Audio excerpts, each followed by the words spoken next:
నరసయ్య గౌడ్ గారు చెప్పండి. నరసయ్య గౌడ్ గారు ప్రభుత్వం కూడా 9.5 సంవత్సరాలు వెళ్ళిన ప్రభుత్వం కళ్ళు కంపౌండ్లకు సంబంధించి అన్నిటిని మూపిచ్చేసినా కానీ ఈ కాంగ్రెస్ గవర్నమెంట్ వచ్చిన తర్వాత వీటిని మళ్ళీ యథావి స్థానంలో తెరిపించి కళ్ళు అమ్ముకోవచ్చు అనే ఒక ధిక్కరంగా చెప్పింది. కానీ ఇక్కడ ప్రజల ప్రాణాలు మాత్రం హరించుకోపోతున్నా కానీ ఎన్ని అధికారికంగా ఉన్నాయి పర్మిషన్ ఎన్ని లేవు అనేది ఒక చిత్తశుద్ధితోటి ఇప్పటి వరకు ఏ అధికారి కూడా చేయలేదు. అసలు మంత్రులు ఏం చేస్తున్నారు ఏంటిది అనేది ఒక ప్రశ్న ఉత్పన్నమవుతుంది. దీనికి సమాధానం రాజమౌళి గారు, ఇప్పుడు ఈ కళ్ళు బాంబులలు, ఈ కళ్ళు దంద అనేది నిన్ననో ఇవాళనో పుట్టింది కాదు. ఇది తరతరాలుగా వస్తున్నటువంటి వ్యాపారము, ఒక వర్గానికి సంబంధించిన ఆదాయ వనరు, వాళ్ళ జీవన విధానం. ఇది ఇంతవరకు మంచిదే. అయితే ప్రభుత్వాలు కూడా లైసెన్స్లు ఇచ్చినాయి, వీళ్ళు వ్యాపారం చేసుకోమన్నాయి, వ్యాపారం చేసుకోవచ్చు, వాళ్ళ కళ్ళు తీసుకొచ్చి అమ్ముకోవచ్చు, ఆదాయం సమకూర్చుకోవచ్చు, ఇంతవరకు కరెక్టే. కానీ నేనేమంటున్నంటే ఈ లైసెన్సుడు వ్యాపారము కాకుండా ఇల్లీగల్గా ఈ లైసెన్సుడు సంబంధము లేకుండా ఎవరైతే అక్రమార్కులు నడిపిస్తూ ఉన్నారో వారి మీద ఈ ఎక్సైజ్ శాఖ వాళ్ళు ఉక్కుపదం మోపాలి. ఇప్పుడు ప్రభుత్వంలో ఉండి నేనే చెప్తా ఉన్నాను. ఎందుకంటే ప్రభుత్వము అంటే ఆ శాఖకు సంబంధించిన అధికారులు పనిచేస్తుండాలి. ఈరోజు 6 చనిపోయిండ్రు. ఆ 6 కూడా రోజువారీ కూలీలు అయి ఉంటారు, మధ్యతరగతి వారు అయి ఉంటారు, రోజువారీ సంపాదనకు పనిచేసే వాళ్ళు అయి ఉంటారు, చాలా దుర్భరమైన జీవితంలో ఉండి ఉంటారు. ఈరోజు 6 చనిపోవడం చాలా దురదృష్టకరం. కాబట్టి నేనేమంటున్నంటే మెయిన్గా 2 విషయాలు గుర్తుపెట్టుకోవాలి. ఇప్పుడు ఆల్రెడీ వాళ్లకు సొసైటీలు ఉన్నాయి, సొసైటీ వాళ్లకు లైసెన్సులు ఉన్నాయి, లైసెన్స్ ప్రకారం వాళ్ళు అమ్ముకోవచ్చు. కానీ మరి ఈ కల్తీ కళ్ళు చేయమని మాత్రం ప్రభుత్వం చెప్పలే కదా.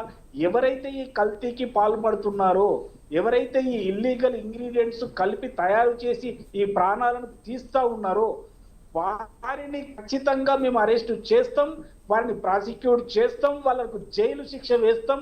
ఖచ్చితంగా ఇది జరుగుతుంది. అయితే ఆల్రెడీ వీళ్ళను కొంతమందిని అరెస్టు చేయడం జరిగింది. 3 పోలీస్ స్టేషన్ల పరిధిలో 7 కేసులు వచ్చినట్టుగా వార్తలు మనకు వస్తూ ఉన్నాయి. కాబట్టి ఖచ్చితంగా ఎవరిని కూడా వారి వెనుక ఎంత బలం ఉన్నా, ఎంత బలమైన సామాజిక వర్గ నేత ఉన్నా, ప్రభుత్వ అధికారులు ఉన్నా ఎవరిని కూడా ప్రభుత్వం వదిలిపెట్టదని స్పష్టంగా రామకృష్ణారావు గారు కానీ మన మంత్రి గారు కానీ స్పష్టంగా ప్రకటించడం జరిగింది. కాబట్టి ప్రభుత్వము ద్వారా ఇప్పుడు తప్పు జరిగింది, మా ప్రభుత్వం ఉన్నప్పుడే మేము అది కాదంటలేము. కానీ జరిగిన తప్పును సమర్థిస్తలేము. దాన్ని ఎవడైతే తప్పు చేసిండో, ఏ రకంగా తప్పు చేసిండో, ఎవరి దన్ను చూసుకొని తప్పు చేసిండో అన్ని రకాల ఎంక్వైరీ జరుగుతూ ఉంది. వాళ్ళందరినీ కూడా ఎవరిని కూడా వదిలిపెట్టకుండా ఖచ్చితంగా అరెస్టు చేస్తాం. అరెస్టు చేయడమే కాకుండా ఖచ్చితంగా జైలుకు చిప్పకూడు కూడా తినిపిస్తామని మేము స్పష్టంగా చెప్తా ఉన్నాం. ఇవాళ ఎవరిని మేము కాపాడే పరిస్థితుల్లో లేము. ఇప్పుడు గౌడన్నలు ఒక ప్రేమ్ గాంధీ గారు ఒక మంచి మాట చెప్పారు. గౌడన్నలకు ఆదాయ వనరు, వాళ్ళు చేసుకుంటా ఉన్నారు, నిజాయితీగా ఉన్నారు, 99% నిజాయితీగా వ్యాపారం చేస్తూ ఉన్నారు. ఎవరో ఒకరు ఈ 99% నిజాయితీ మీద పడే విధంగా ఇలాంటి కల్తీ కళ్ళు తయారు చేసే దొంగన కొడుకులు కూడా కొంతమంది తయారయ్యారు. ఈ దొంగలు ఎవరైతే ఉన్నారో ప్రతిరోజు అప్రమత్తంగా ఎక్సైజ్ శాఖ ఉండి వాళ్ళని ఖచ్చితంగా పట్టుకోవడమే కాదు, వాళ్లకు ఎక్కడి నుండి అయితే ఇంగ్రీడియంట్స్ ఏమైతే వస్తూ ఉన్నాయో ఇవాళ సాయంత్రం వరకు ల్యాబ్ రిపోర్ట్ కూడా వస్తుంది. ఆ ల్యాబ్ రిపోర్ట్ వచ్చిన తర్వాత కల్తీ కళ్ళులో ఎలాంటి ఇంగ్రీడియంట్స్ కలిపిండ్రనే విషయం కూడా బయటకు వస్తుంది. అవి ఎక్కడి నుండి కొన్నారనే విషయం కూడా బయటకు వస్తుంది. ఈ ఇంగ్రీడియంట్స్ అమ్మినవాడు, కొన్నవాడు, సప్లై చేసినవాడు, కల్తీ చేసినవాడు వీళ్ళందరికీ కూడా సరి అయిన శిక్ష వేయడానికి ప్రభుత్వం సిద్ధంగా ఉంది.